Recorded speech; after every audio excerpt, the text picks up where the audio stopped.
How minimalism reshapes your relationship with money. You know that feeling when you open your closet and you've got nothing to wear, even though there are dozens of shirts hanging there. Or when you're scrolling through your bank statement and you see all these little charges, a subscription you forgot about, something you bought on impulse 3 weeks ago that's still sitting in the corner, untouched. It's this weird paradox, right? The more we have, the less satisfied we feel. And I think a lot of us are walking around carrying this low-grade anxiety about money, not because we don't earn enough necessarily, but because we've built a life that demands so much from us. Financially, mentally, emotionally. And here's the thing I've been thinking about lately. What if the problem isn't actually about budgeting harder or earning more? What if it's about the sheer volume of stuff and decisions we've surrounded ourselves with? Today, I want to talk about minimalism. But not the Instagram version with the white walls and 3 forks. I mean the real, messy, emotional version that actually changes how you think about money. Because when you start simplifying what you own, something unexpected happens. Your finances don't just get easier to manage. Your entire relationship with money starts to shift. Let me explain what I mean. Most of us grow up learning that success looks like accumulation. You work hard, you buy things, you upgrade, you show progress. A nicer car, a bigger apartment, better clothes, the latest phone. And none of that is inherently bad. But somewhere along the way, we stop asking whether we actually want these things, or whether we've just been conditioned to believe we're supposed to want them. And the tricky part? Our spending habits aren't usually about the object themselves. They're about what we think those objects will do for us. We buy things to feel successful, to feel secure, to feel like we're keeping up, to fill a gap we can't quite name. I remember a few years ago, I was working this job that drained me. Long hours, high stress, constant pressure. And I'd reward myself by buying stuff. A new jacket. Some gadget I didn't need. Take out 4 times a week. It felt like I deserved it, you know? Like I was balancing out the misery with little hits of satisfaction. But those hits never lasted. A day later, maybe 2, and I was back to feeling the same way. Stressed, tired, and now also a little guilty because I knew I was spending money I should have been saving. The stuff didn't fix anything. It just created more noise. And I think that's where a lot of us get stuck. We're not financially illiterate. We know we should save more, spend less, invest for the future. But knowing doesn't change the emotional patterns we've built. The habits we use to cope. The stuff we buy to feel okay. So here's where minimalism enters the picture. And I want to be clear about something right away. Minimalism is not about deprivation. It's not about living in an empty apartment with 1 chair and feeling morally superior. It's about intentionality. It's about removing the excess so you can actually see what matters. When you start clearing out the physical clutter, whether that's clothes you don't wear, gadgets you don't use, or furniture that just takes up space, something happens in your brain. You start to notice patterns. You start to see how much money you've spent on things that added 0 value to your life. And more importantly, you start to question the impulses that led you to buy them in the first place. There's this concept in psychology called decision fatigue. Every single day, we make thousands of tiny decisions. What to wear, what to eat, what to buy, what to watch. And each decision takes a little bit of mental energy. The more stuff you own, the more decisions you have to make. Which shirt to wear out of 50? Which mug to use out of 20? It sounds small, but it compounds. And when your environment is cluttered, your mind feels cluttered too. You're constantly managing, organizing, cleaning, maintaining. And all of that takes time and energy that could have gone somewhere else. Somewhere more meaningful. But when you simplify, when you cut down to the things you actually use and actually love, the noise quiets down. You stop spending mental energy on things that don't matter. And suddenly, you've got more clarity, more space to think, more space to make intentional decisions, including financial ones. Let me give you a real example. I once read about this guy who decided to do a minimalism challenge. For 1 month, he only used 33 items of clothing. Everything else went into storage. Shirts, pants, shoes, everything counted. And at first, he thought it would be miserable. But something unexpected happened. Getting dressed in the morning became effortless. He wasn't standing in front of his closet for 10 minutes trying to decide. He wasn't buying new clothes because he felt like he had nothing to wear. He just wore what he had. And he realized that most of the stuff he'd been holding onto was either uncomfortable, outdated, or just they're out of habit. By the end of the month, he didn't want his old wardrobe back. He'd saved time, saved money, and weirdly, he felt more himself. Because he wasn't hiding behind a bunch of clothes he thought he was supposed to like. He was just wearing what actually fit his life. And that's the shift. Minimalism forces you to confront the gap between who you think you're supposed to be and who you actually are. And once you start closing that gap, your spending changes. Because you're no longer buying for the person you wish you were. You're buying for the person you actually are. Now, let's talk about money directly. When you own less, you spend less. That part's obvious.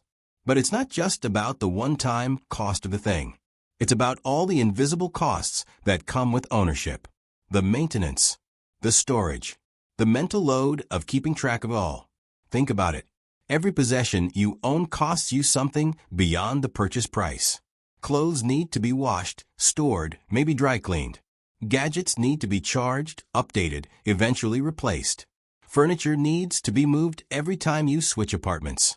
A car needs gas, insurance, repairs, parking. And the more you own, the bigger your space needs to be. Which means higher rent or a bigger mortgage. More utilities. More furniture to fill the space. It all compounds.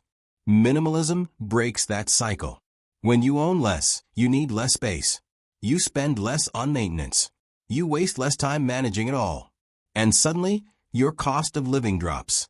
Not because you're depriving yourself, but because you've removed the excess that was draining you in the first place. I know someone who downsized from a 3-bedroom apartment to a 1-bedroom. And yes, she got rid of a lot of stuff.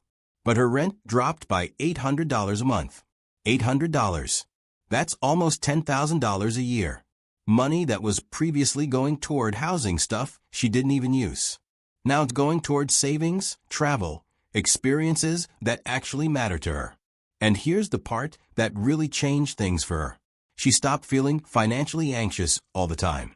Because her life cost less to maintain. She wasn't living paycheck to paycheck anymore. She had breathing room. And that breathing room gave her options. The ability to say no to a job that was burning her out. The ability to take a risk on something she actually cared about. That's the psychological shift I'm talking about. Money is not just about numbers in a bank account. It's about options, freedom, peace of mind. And when your life is expensive to maintain, you lose those things.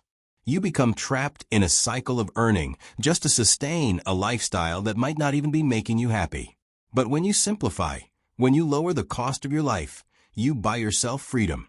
You don't need to earn as much to feel secure. You're not as vulnerable to job loss or unexpected expenses.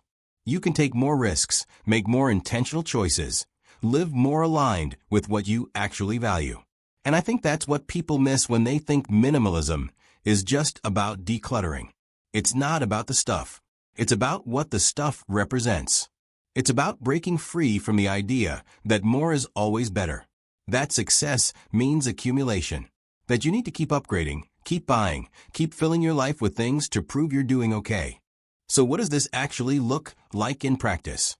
You don't have to throw out everything you own. You don't have to live like a monk.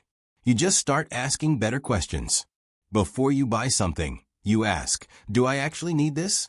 Or am I buying it to fill a feeling? Will this add real value to my life, or will it just become more clutter? And when you're going through what you already own, you ask, does this serve me? Do I use it? Do I love it? Or is it just here out of guilt or habit, or because I spent money on it once and feel like I should keep it?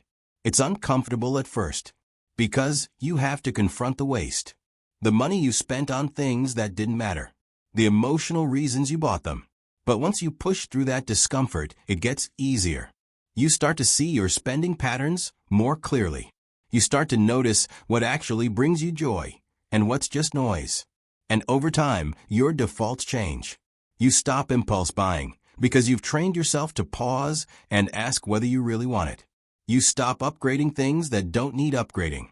You stop filling your life with stuff just because you can afford it. And your relationship with money becomes calmer. You're not constantly chasing the next thing. You're not stressing about keeping up. You're just living intentionally, within your means, aligned with what actually matters to you. Here's the thing that nobody tells you about minimalism. It's not a destination. It's not like you hit some perfect number of possessions and then you're done. It's an ongoing practice of questioning, of simplifying, of staying intentional. Because life changes. Your needs change. What worked for you 2 years ago might not work now.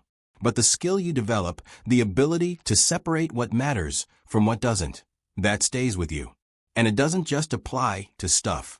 It applies to how you spend your time, your energy, your money. You get better at saying no to things that don't serve you. You get better at protecting your resources for the things that do. And I think in a world that constantly tells us we need more, that we're not enough as we are, that success means bigger, louder, shinier, there's something quietly radical about saying, no, actually, I have enough. I am enough. So where do you start? Pick one area. Your closet, your kitchen, your digital subscriptions, whatever feels manageable. And just start removing what doesn't serve you. You don't have to do it all at once. You don't have to be perfect. You just start. And as you go, pay attention to how it feels. Notice the relief when you let go of something you've been holding onto out of obligation. Notice the clarity when your space feels lighter. Notice the money you stop spending because you've broken the cycle of constantly wanting more. And be patient with yourself. Because this isn't just about organizing. It's about unlearning patterns you've probably had for years. It's about redefining what success and security mean to you. And that takes time. Here's what I want you to walk away with. Minimalism is not about having less for the sake of having less. It's about making space for what actually matters. And when you do that, when you strip away the excess and the noise, your relationship with money changes. You stop using money as a band-aid for deeper feelings. You stop spending to keep up or to prove something. You start using money as a tool to build the life you actually want. A life with less stress, more freedom, more alignment. And that's the shift. From accumulation to intention. From more to enough. From chaos to clarity. You don't need to have it all figured out today. You just need to start asking better questions. And trust that every small step toward simplicity is a step toward financial peace. You've got this.